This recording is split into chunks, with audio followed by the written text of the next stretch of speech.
Chapter 4 lecture number 31 last lecture में आपणे जे theory भणी थी सुरेख समीकरण संहतिनो उकेल श्रेणिकनी मददथी अने एमां श्रेणिकना इन्वर्सनी मददथी बराबर तेना दाखला आपणे जोईए। हवे स्वाध्याय 4.6 1 થી 6 प्रश्न में शुं कीधुं छे आपेल समीकरणोनी संहतिनी सुसंगतता चकासो। શું ચકાસવાનું છે? સુસંગતતા।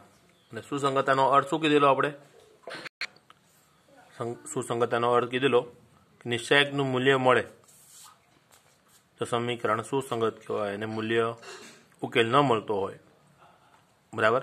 આપેલ સમીકરણનો ઉકેલ મળતો હોય તેને સુસંગત કહેવાશે અને આપેલ સમીકરણના ઉકેલ ન મળે તો તેને સુસંગત કહેવાશે નહીં। અને સમીકરણનો ઉકેલ શોધવા માટે આપણે નિશ્ચાયકનો a into x equal b आना आधारे x is equal to a inverse b नो उपयोग करीने जवाब लाववाना छीए। अने श्रेणिकनो इनवर्स आपणे क्यारे मळे? ज्यारे श्रेणिकनो निश्चायक नॉट इक्वल 0 होय त्यारे। એટલે શ્રેણિકના નિશ્ચાયકના આધારે સમીકરણની સુસંગતતા આપણે નક્કી કરીશું બરાબર। હવે ધ્યાન રાખજો 1 થી 6 પ્રશ્નમાં ફક્ત અહીંયા સુસંગતતા ચકાસવાની કીધી છે અને પછીના 7 થી 14 પ્રશ્નમાં સમીકરણ સંહતિને ઉકેલવાની વાત કરી છે બરાબર। એ ઉકેલ શ્રેણિકના ઉપયોગથી શોધવાનો વાત કરી છે અહીંયા બરાબર। અહીંયા પછીના બધા દાખલાઓમાં પણ આપણે અત્યારે પ્રેક્ટિસ માટે દાખલા ગણવાના છે એટલે આ 6 પ્રશ્નોમાં પણ જો સમીકરણ સુસંગત થતું હશે તો ઉકેલ પણ શોધીશું। 1 થી 6 માં ઉકેલ શોધવાનું કીધું નથી પણ આપણે પ્રેક્ટિસ માટે ઉકેલ શોધીશું બરાબર। અને ઉકેલ ક્યારે શોધીશું? जो समीकरण सुसंगत हशे तो। सुसंगततानी वात तो पहेला आई ज जवानी छे एना पछी वधुनुं शुं थयुं तो उकेल आपणे शोधवानी वात थई। ए प्रेक्टिस माटे क्लियर। तो आपणे पहेलो प्रश्न जोई लईए 4.6 में पहेलो प्रश्न समीकरण संहति जे आपणे बे आपेली छे ए लखी छे बराबर। समीकरण कोईपण स्वरूपमां होय आपणे चल डाबी साइड अने अचल पद जमणी साइड ए स्वरूपमां फेरवी देवाना बराबर। अत्यारे आपणे बे समीकरण संहतिनो उकेल करवानो छे। આપણે થિયરીમાં ત્રણની સમજ મળી હતી બરાબર। તો એની એ જ થિયરી એનો એ જ કન્સેપ્ટ બે સમીકરણ માટે પણ સત્ય છે। તો એક્ઝેક્ટ એ પ્રમાણે આપણે જઈશું। તો આ સમીકરણ સંહતિને આપણે ax = b સ્વરૂપે રજૂ કરી શકાય જ્યાં a x અને b શું બનશે? શ્રેણિક બનશે। a શું બનશે? ચલ xy ના સહગુણકથી બનતો શ્રેણિક। चल एक्स वाय सहगुणक अहींया 1 2 એટલે પહેલી હાર બીજા સમીકરણના x અને y ના સહગુણક 2 3 બીજી હાર થઈ ગઈ। પછી x શું છે? તો ચલને સંગત નિશ્ચાયક એટલે ચલ આપણે અહીંયા બે છે x અને y અને b બરાબરની સામે રહેલા અચળ પદનો શ્રેણિક 2 3 એટલે આ 3 3 આપણને શ્રેણિક મળી ગયા। એ થયો ચલને સંગત શ્રેણિક, x થયો ચલનો શ્રેણિક અને b છે આપણા અચળ પદ। ક્લિયર। હવે સમીકરણની સંગતતા સુસંગતતા ચેક કરીએ એટલે કે ઉકેલ મળશે કે નહીં અને માટે આપણે શું શોધીશું? એનો નિશ્ચાયક। તો આ શ્રેણિક એને સંગત આપણે નિશ્ચાયક શોધ્યો છે 3 × 3 આન્સર આવ્યો -1 એટલે મૂલ્ય 0 નથી। નિશ્ચાયક ડઝ નોટ ઇક્વલ 0 માટે એ ઇન્વર્સ શક્ય છે અને આથી આપેલ સંહતિને અનન્ય ઉકેલ છે બરાબર। એટલે આપેલ સમીકરણ સંહતિ કેવા છે? સુસંગત કહેવાય बराबर। माटे संहति सुसंगत है એટલે જે પ્રમાણે ટેક્સ્ટબુકમાં સૂચના છે એ પ્રમાણે પ્રશ્ન અહીંયા પૂરો થઈ જાય બરાબર। અહીંયા પ્રશ્ન પૂરો થઈ ગયો ટેક્સ્ટબુકની જેટલી સૂચના છે ત્યાં મુજબ। પણ આપણે હવે ઉકેલ શોધે છે એક્સ્ટ્રા પ્રેક્ટિસ માટે। માનો કે આ સમીકરણને આપણે ઉકેલવાના કીધો હોય શ્રેણિકની મદદથી ઉકેલો તો શું કરવાનું? તો અહીંથી આગળ વધવાનું। આ પ્રોસેસ તો આગળની જે છે એ કરવાની જ છે। હવે ઉકેલ શોધો આપણે ઇન્વર્સનો ઉપયોગ કરવાનો એટલે ઇન્વર્સ શોધવો પડશે। इनवर्स शोधा एडजॉइंट शोधव पड़े। तो बे कक्षावाळा श्रेणिक माटेनो एडजॉइंट तो बहुत ईजी है। अग्र विकर्णना घटकों स्थान बदली नाखे 1 3 है 3 1 थी गयुं अने प्रति विकर्णना जे घटको छे एना चिन्ह बदली नाखे એટલે +2 2 છે એના -2 કરી નાખ્યું। क्लियर। ચાલો આ એડજॉइंट આવી ગયો। एडजॉइंट ઉપરથી આપણે ઇન્વર્સ શોધો છે તો a ઇન્વર્સ જાય 1/, નિશ્ચાયક a * એડજॉइंट। નિશ્ચાયકનું મૂલ્ય -1 છે એટલે આપણે અહીં લખીશું 1/-1 અને આપણો જે એડજॉइंट અહીં આવી ગયો તે આ -1 થઈ ગયો। એ -1 આ ગુણોત્તર -1 થાય જેને અંદર ગુણ્યા એટલે ચારે ચાર ઘટકોના ચિહ્ન અંદર બદલાઈ ગયા. આ આપણો ઇન્વર્સ આવી ગયો. ક્લિયર. હવે ઉકેલ શોધવા ax = 2 ax = b પરથી x = a ઇન્વર્સ b લખેલું છે આપણે. ax = b એના પરથી x બરાબર a ઇન્વર્સ b લખેલું છે ને આપણે આખી થિયરીમાં પ્રોસેસ જોઈ હતી કઈ રીતના મેળવ્યું છે. ક્લિયર. તો આપણે x શોધો છે, a ઇન્વર્સ આપણે અહીંયા મેળવેલો અને b રકમમાં આપણે ઉપર લખેલો છે. આ b છે સ્તંભ ક્ષણિક 2 3 એ કિંમત આપણે અહીંયા મૂકી દીધી. હવે આ બંનેનો ગુણાકાર કરીએ. પહેલી હાર પહેલા સ્તંભ સાથે ગુણાય 3 2 -6 + 2 તરી 6. હવે પહેલી હાર બીજા સ્તંભ સાથે ગુણાય એવો બીજો સ્તંભ છે નહીં. પહેલી હારનો ગુણક પતી ગયો. હવે બીજી હાર પહેલા સ્તંભ સાથે ગુણાશે એટલે 2 2 4 3 1 3 -6 અને 6 0 4 ઓછા 3 1 થઈ ગયું. અને આ x આપણો ક્ષણિક છે. જે કયો ક્ષણિક છે? ચલ x અને y નો. ચલ x બરાબર ચલ x y નો ક્ષણિક લખી દીધો. બે ક્ષણિકની વચ્ચે સમાનતાની ચિહ્ન છે, બંનેને સરખાઈ દઈએ તો x બરાબર 0 થઈ જાય, y બરાબર 1. અહીંયા ચલ ઉકેલો નાખી દેતા એટલે ઉકેલ આપણને મળી ગયો. હવે ઉકેલ ગણ પૂછ્યો હોય તો જવાબ આપણે ગણમાં લખવો પડે. ઉકેલ કોનો છે? તો આપણી ક્રમિક જોડ x y નો. આ x y જવાબ શું આવ્યો? તો 0 0 1. હવે એનો ગણમાં લખવાનો છે એટલે આ જે આપણો આન્સર હોય એને આપણે ગણમાં કવર કરી લીધો. ક્લિયર. તો દાખલો જોઈ લઈએ. પહેલું ax × b સ્વરૂપનું એનું ફોર્મેશન આવી ગયું. આ એક સ્ટેપ. ત્યારબાદ નિશ્ચય x શોધીને 0 છે કે 0 નથી એના આધારે સમીકરણની સુસંગતતા નક્કી કરી. ક્લિયર. ત્યારબાદ ત્રીજા તબક્કામાં આપણે ઇન્વર્સ શોધ્યો અને ત્યારબાદ ફાઇનલ તબક્કો x = a ઇન્વર્સ b. આ બે ક્ષણિકના ગુણાકારને અહીંયા સરખાઈને આપણને x અને y મળી જાય. છેલ્લે ફાઇનલ જવાબનું ડિક્લેરેશન. ક્લિયર. તો દરેક દાખલા આ જ મેથડે આપણે થવાના છે. સમજાઈ ગયું. હવે આપણે અહીંયા ત્રીજો પ્રશ્ન જોઈએ. બરાબર છે. પહેલો આપણે ગણ્યા ગયો. હવે ત્રીજો જોઈએ. ત્રીજા પ્રશ્નની રકમ અહીંયા લખેલી છે. આ સમીકરણ સમજીને આપણે x = b વડે રજૂ કરીએ. સેમ એકના એક જ સ્ટેપ આવશે. બરાબર છે. પણ એ x બરાબર b સ્વરૂપમાં રજૂ કરતા પહેલા આપણે જોઈ લેવાનું x y ડાબી સાઈડ અને અચળ પદ જમણી સાઈડ છે કે નહીં. છે અહીંયા. બરાબર. તો ક્લિયર. ચાલો. તો જ્યાં a શું બનશે? તો જે આપણા ચલ x y છે એના સહગુણકથી બનતો ક્ષણિક 1 3 2 6.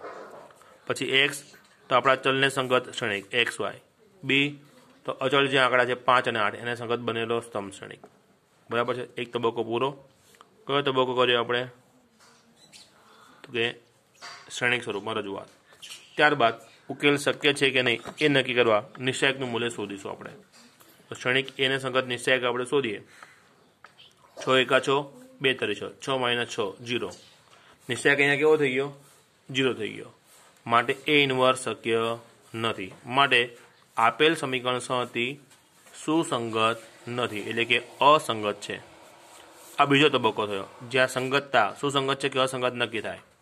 હવે સમીકરણ અહીંયા સુસંગત નથી એટલે આગળ ઉકેલ શક્ય નથી. તો પ્રશ્ન અહીંયા પૂરો થઈ જાય. ક્લિયર. જો ઉકેલ શોધવાનો હોય તો પછીના ત્રીજા તબક્કામાં આપણે ઇન્વર્સ શોધીએ. ચોથા તબક્કામાં ઇન્વર્સનો b સાથે ગુણાકાર કરીને x શોધીએ. એમાં 4 તબક્કામાં પ્રશ્નો પૂરા થતા હોય છે. પણ અહીંયા સમીકરણ કેવું સુસંગત રહ્યું નથી એટલે પ્રશ્ન અહીંયા પૂરો થઈ જાય છે. ક્લિયર. આખો પ્રશ્ન તમે અહીંયા જોઈ શકાય છે. ક્લિયર. ચલો હવે પાંચમો પ્રશ્ન જોઈએ. 3 ચલ x y z માં 3 સમીકરણ આપણને આપેલા છે. ચલો ત્રણેય સમીકરણ અહીંયા લખેલા છે. આ ત્રણેય સમીકરણને ax = b એ સ્વરૂપમાં અહીંયા રજૂ કરવાના છે. હવે રજૂ કરતા પહેલા તમને ખાલી સમજાવી દઉં કે અહીંયા આ સમીકરણમાં ત્રણેય ચલ હાજર છે. 3x y 2z = 2. પછી બીજું સમીકરણ એમાં ચલ x નથી એટલે x લખો કે ન લખો કોઈ ફરક નથી પડતો, પણ તમને એ યાદ રહેવું જોઈએ, ધ્યાનમાં રહેવું જોઈએ કે xનો સહગુણક આપણે 0 લેવાનો છે. 2y - z બરાબર કેટલા છે? -1. પછી ત્રીજા સમીકરણમાં બુકમાં આપણે z નથી આપેલો એટલે 3x - 5y. ઝેડનો સહગુણક નથી એટલે અહીંયા 0z લખેલો છે. બરાબર 3 થઈ ગયું. આના આધારે તમે ए एक्स बराबर बी स्वरूप में जो श्रेणिक ए लखो छो ए लखी शकाय। એટલે આ જો તમે લખો ને તો ક્રમમાં પણ કોઈ ભૂલ ન પડે ને એક પણ સહગુણક આડોવડો ન થાય અને રહી ન જાય। તો 3 -1 -2 પહેલી હાર, 0 2 -1 બીજી હાર, 3 -5 0 ત્રીજી હાર। પછી ચલ એક્સ, તો આપણા ચલના એક્સનો શ્રેણિક શું બનશે? તો આપણે ચલનો શ્રેણિક બનશે જે એક્સ વાય ઝેડ થઈ ગયો। અને બી તો અચળ પદ 2 -1 અને 3। ક્લિયર? પહેલો તબક્કો પૂરો। શું તબક્કો થયો? તો શ્રેણિક સ્વરૂપે રજૂઆત। ત્યારબાદ સુસંગતતા નક્કી કરવા શ્રેણિક એનો નિશ્ચાયક શોધીશું। તેનો નિશ્ચાયક લખ્યો। પહેલી હારથી વિસ્તરણ કરીએ, 3 સાથે ગુણાંકમાં આવશે 0 -5। બીજો ઘટક -1 જેની આગળ માઇનસ ચિહ્ન આવશે, 0 -3 એટલે 0 + 3 થઈ ગયા। છેલ્લો ઘટક પ્લસમાં આવશે -2, 0 - 6। તો 3 -5 +1 અને 3 થયો। આ -2 આ -6, 3 × 15, 3 × 1 3, 2 × 12, 12 ને 3 15, -15, નિશ્ચાયક થઈ ગયો 0। હવે નિશ્ચાયક 0 થઈ ગયો તો ઇન્વર્સ શક્ય બને નહીં। આથી સમીકરણ સંહતિ કેવી થઈ ગઈ? અસંગત। ક્લિયર? અહીંયા પણ અસંગત થઈ ગઈ એટલે દાખલો પૂરો થઈ જાય। નકર આગળ વધવો પડે એડજોઇન્ટ સુધી ઇન્વર્સ લાવવાનો અને ગુણાકાર પરથી ચલ આપણે ઉકેલી શકીએ। ક્લિયર? તો આમ તો બધા જ પ્રશ્નોમાં એક જ પ્રોસેસ છે, બરાબર। આપણે 11મો પ્રશ્ન હવે જોઈએ। 3 સમીકરણ અહીંયા આપેલા છે। એ 3 સમીકરણમાં ત્રીજા સમીકરણમાં ચલ એક્સ હાજર નથી એટલે એનો સહગુણક આપણે 0x લઈશું। ચાલો 11મો પ્રશ્ન। 3 સમીકરણ આપણને આપેલા છે। અહીંયા એક્સનો સહગુણક હાજર નહોતો, બરાબર, એક્સ વાળું પદ નહોતું એટલે સહગુણક 0 લખી નાખ્યો છે। આ આપેલા 3 સમીકરણને આપણે ax બરાબર b સ્વરૂપમાં રજૂ કરી શકાય। તો અહીંયા શ્રેણિક એ લખેલો છે 2 1 1 પહેલી હાર, 1 -2 -1 બીજી હાર, 0 3 -5 ત્રીજી હાર। એક્સ આપણા ચલ એક્સ વાય ઝેડ અને બી એ સહગુણક છે અચળ પદ છે 1 3/2 અને 9। પહેલો તબક્કો આપણે અહીંયા પૂરો થયો। ક્લિયર? હવે બીજો ભાગ, તો સમીકરણની સુસંગતતા નક્કી કરીશું એટલે નિશ્ચાયક શોધવો પડે, બરાબર।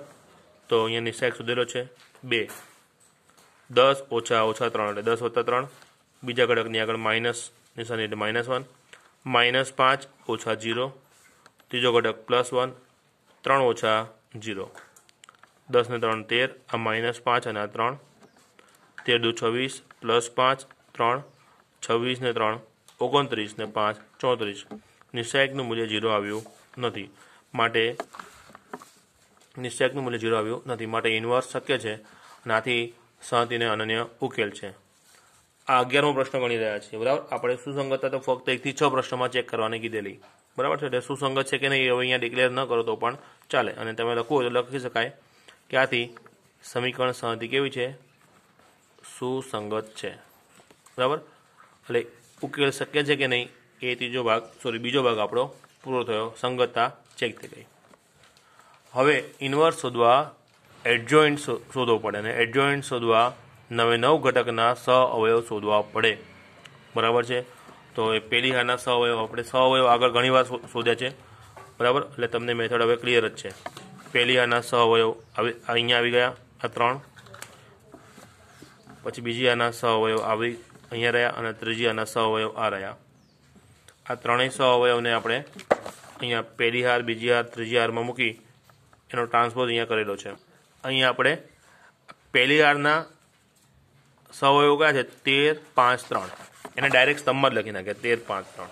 એ જ પ્રમાણે બીજી હારે ડાયરેક્ટ સ્તંભમાં અને ત્રીજી હારે પણ ડાયરેક્ટ સ્તંભમાં લખેલો, ટ્રાન્સપોઝ કરવાની વાત, બરાબર, એ ડાયરેક્ટ પતી ગઈ છે। એટલે અહીંયા આપણો ત્રીજો તબક્કો એ ઇન્વર્સ શોધવાનો। આગળ વધીએ, 1 નિશ્ચાયક એ ઇન્ટુ એડજોઇન્ટ એ। નિશ્ચાયક આપણને કેટલો મળેલો? 34 અને આ એડજોઇન્ટ અહીંયા આવી ગયો એટલે ત્રીજો તબક્કો અહીંયા આપણે પૂરો થાય છે। ક્યાંથી સ્ટાર્ટ થયો કહેવાય? તો સુસંગત અહીંયા પૂરી થઈ હતી ત્યાંથી ત્રીજો તબક્કો અહીંયાથી સ્ટાર્ટ થયો હતો, આ કન્ટિન્યુ હતો, અહીંથી કન્ટિન્યુ છે, અહીંથી આગળ વધીને એ ભાગ ઇન્વર્સ સુધી પૂરો થયો, ત્રીજો તબક્કો પૂરો। અને ચોથો તબક્કો એક્સ બરાબર એ ઇન્વર્સ બી પરથી આપણે એક્સ શોધવાની વાત છે, એ જે અહીંયા ચોથો તબક્કો અહીંયા પૂરો થાય, બરાબર, એ આપણે સમજી લઈએ। એક્સ બરાબર એ ઇન્વર્સ બી, તો એ ઇન્વર્સ આ રહ્યો 1/34 અને આ શ્રેણિક ઇન્ટુ બી આપણો જે પણ શ્રેણિક હતો તે એક 34 આગળ પહેલી હાર પહેલા સ્તંભ સાથે ગુણાય 13 ગુણ્યા 1 13 8નો ગુણાકાર 3/2 સાથે 8નો ગુણાકાર 3/2 સાથે કરીએ તો 2 ચોકા 8 4 તરી 12 થાય એટલે 12 અહીંયા આવી ગયા અને 1 ગુણ્યા 9 પહેલી હાર પહેલા સ્તંભ સાથે ગુણાયો આ પહેલો ભાગ આવી ગયો હવે બીજી હાર પહેલા સ્તંભ સાથે ગુણાય 5 એકા 5 10નો ગુણાકાર 3/2 સાથે એટલે 2 પંચા 10 5 3 સાથે ગુણાય એટલે 5 તરી 15 -15 3નો ગુણાકાર 9 સાથે 27 આ બીજી હારના ગુણાકાર પૂરા થયા હવે ત્રીજી હાર આ સ્તંભ સાથે ગુણાય તો 3 એકા 3 6નો ગુણાકાર થાય એટલે 2 તરી તો 3 તરી 9 એટલે -9 અને 5 9 45 એટલે આ ત્રીજી હારનો ગુણક પૂરો થયો ક્લિયર સરવાળો કરીએ 12 25 ને 9 34 5 અને -15 એટલે -10 -10 અને 27 17 થયા 45 ને 9 54 54 માંથી 3 જાય એટલે 51 -51 34 અહીંયા જતા રહે છેદમાં 1/34 મૂકો 34 ભાગ્યા 34 1 17 ભાગ્યા 34 એટલે 1/2 અને 51 ભાગ્યા 34 51 ભાગ્યા 34 17 ભાગ છે એટલે 17 તરી 17 દૂર 3/2 ગુણોત્તર અહીંયા સેટ થાય તો સરખાવી દઈએ એટલે x બરાબર આપણને 1 મળે y બરાબર 1/2 મળ્યા અને z બરાબર -3/2 જો જવાબને ઉકેલ ગણમાં લખીએ તો આપણા ત્રણ ચલ x y z એના મૂલ્યો અનુક્રમે અહીંયા 1 1/2 -3/2 ગોળ કૌંસમાં અને જવાબને ગણમાં દર્શાવવા માટે છગડિયા કૌંસમાં અહીંયા દર્શાવેલો છે ક્લિયર એટલે આખો દાખલો અહીંયા તમે લાઇનસર જોઈ શકો છો પહેલો તબક્કો ત્યારબાદ બીજો તબક્કો આ ત્રીજો તબક્કો હવે અહીંથી કન્ટિન્યુ છે આ ત્રીજો તબક્કો થયો ત્યારબાદ ચોથો તબક્કો x બરાબર a ઇન્વર્સ b પરથી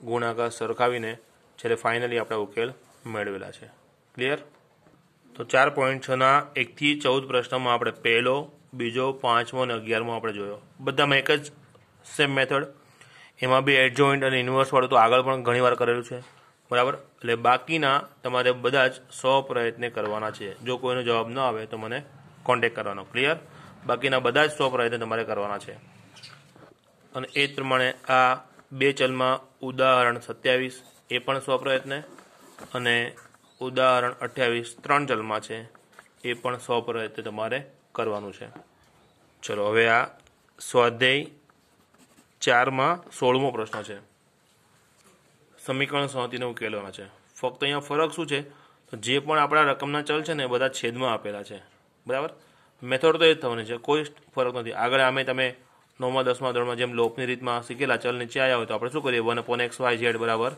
નવા ચલ આપણે ધારી લઈએ તો એ જ પ્રોસેસ અહીંયા કરવાની છે જો અહીંયા ત્રણ સમીકરણો આપણે અહીંયા લખેલા છે હવે જે 1/x એની બરાબર p 1/y એની બરાબર q અને 1/z is equal to r આપણે ધાર્યા એટલે 1/x p થઈ ગયો એટલે આ 2p 3q 10r બરાબર 4 પછી 4p - 6q 5r બરાબર 1 6p 9q - 20r બરાબર 2 એટલે આપણી રકમ હવે અહીંથી સ્ટાર્ટ આપણે એમ સમજવાનો દાખલો હવે અહીંથી સ્ટાર્ટ કર્યો બીજું કંઈ નવું છે નહીં આ એક જ સ્ટેપ વધારાનું હતું બરાબર એટલે આ ત્રણ સમીકરણને આપણે x બરાબર b સ્વરૂપમાં રજૂ કરી શકાય જ્યાં એ તો બધા જ સહગુણકોનો ક્ષણિક x આપણા ચલનો એટલે કે pqrનો ક્ષણિક અને b એટલે સામે રહેલા અચળ પદનો સહગુણક અચળ પદ જે છે અચળ આંકડા એનો અહીંયા ક્ષણિક બનાવ્યો બરાબર હવે સુસંગતતા ચેક કરીશું એટલે કે આ ક્ષણિકનો આપણે નિશ્ચાયક શોધીશું તો અહીંયા એનો નિશ્ચાયક શોધેલો છે આન્સર આપણને અહીંયા 1200 મળ્યો છે 1200 એટલે કે નિશ્ચાયક 0 નથી માટે એ ઇન્વર્સ શક્ય છે અને આથી ક્ષણિકને અનન્ય ઉકેલ આપણે મળે ક્ષણિકને નહીં પણ સમીકરણ સંહતિને અનન્ય ઉકેલ મળશે ઉકેલ શોધવા તો પહેલી હારના સહઅવયવ શોધ્યા બીજી હારના સહઅવયવ શોધ્યા આ ત્રીજી હારના સહઅવયવ શોધ્યા પહેલી હારના સહઅવયવ 75 110 72 મુકાઈ ગયા બીજી હાર 150 -100 અને 0 અહીંયા મુકાઈ ગયા ત્રીજી હાર 75 30 - 24 અહીંયા મૂક્યા એનો ટ્રાન્સપોઝ બાકી છે એટલે ટ્રાન્સપોઝ શોધી લીધો એટલે આ આપણને એડજોઇન્ટ મળે છે આ શું મળે છે એડજોઇન્ટ ઓફ એ પહેલી હાર પહેલો સ્તંભ બીજી હાર બીજો સ્તંભ ત્રીજી હાર ત્રીજા સ્તંભમાં કન્વર્ટ કર્યો એડજોઇન્ટ મળી ગયો અને એના પછી એ ઇન્વર્સ અહીંયા બાજુમાં શોધેલો છે એ ઇન્વર્સ બરાબર 1/sec a ઇન્ટુ એડજોઇન્ટ નિશ્ચયક આપણો 1200 આવેલો અને એડજોઇન્ટ જે આખો ક્ષણિક છે અહીંયા મુકાઈ ગયો. બરાબર. આ ઇનવર્સ શોધવાળો આપણો ત્રીજો તબક્કો પૂરો થયો અને ફાઇનલ ચોથો તબક્કો હવે અહીંયા રહ્યો. બરાબર છે. તો એક્સ બરાબર એ ઇનવર્સ બી. એ ઇનવર્સ એટલે આપણો જે અહીંયા વ્યસ્ત ક્ષણિક શોધ્યો છે તે આ રહ્યો. ગુણક 1/1200 અહીંયા લખવાનું રહી ગયો હશે એટલે પાછળ લખ્યો છે, કોઈ ફરક પડતો નથી. ક્ષણિક બી 412 આવી ગયો. હવે આ 1/1200 ને આગળ લઈ લીધા. પહેલી હાર પહેલા સમ સાથે ગુણાશે 75 ગુણ્યા 4 300, 150 ગુણ્યા 1 150, 75 ગુણ્યા 2 150. એ જ પ્રમાણે બીજી હાર અહીંયા ગુણીને આ મૂકેલા છે અને ત્રીજી હારનો ગુણાકાર અહીંયા કરીને આ પ્રમાણે મૂકેલો છે. ક્લિયર. સરવાળો 150 150 300 300 ને 300 600. એ જ પ્રમાણે બાકીના બેના સરવાળા બાદબાકી અહીંયા મૂક્યા છે. 600/1200 એટલે 1/2, 400/1200 એટલે 4 તરી 1/3, 240/1200 આપણે કરીએ તો 1 1 0 કેન્સલ થાય. 12 ભાગ ચાલે 12 10, 12 2 ભાગ ચાલે 2 1 2 5 એટલે 1/5 આવી જાય. તો અહીંયા 1/5 મૂક્યા છે. ક્લિયર. હવે એ ખાસ ધ્યાન રાખજો, અહીંયા ચલ એક્સ એ PQR ચલના મૂલ્યો આપે છે. એટલે સરખાવીએ તો P બરાબર 1/2, Q બરાબર 1/3 અને R બરાબર 1/5 મળ્યા છે આપણને. જે આ રહ્યા આ આપણી કિંમતો કોની છે? PQRની છે. અને એકચ્યુઅલમાં P શું છે તો આપણે ધારેલો છે 1/x બરાબર P ધારેલું છે, 1/y બરાબર Q અને 1/z બરાબર R છે. તો અહીંયા વ્યસ્ત કરીએ એટલે x બરાબર 2, y બરાબર 3 ને z બરાબર 5. ફાઇનલ આન્સર થઈ ગયો. તો જવાબ અહીંયા ઉકેલ ગણ દર્શાવેલો છે. x y z ના મૂલ્યો 2, 3 અને 5. ક્લિયર. પ્રોસેસમાં કોઈ ફરક હતો નહીં. તો આપેલા પ્રશ્નો સ્વપ્રયત્ન સોલ્વ કરો. બરાબર છે. વધુ આપણે નેક્સ્ટ લેક્ચરમાં જોઈશું.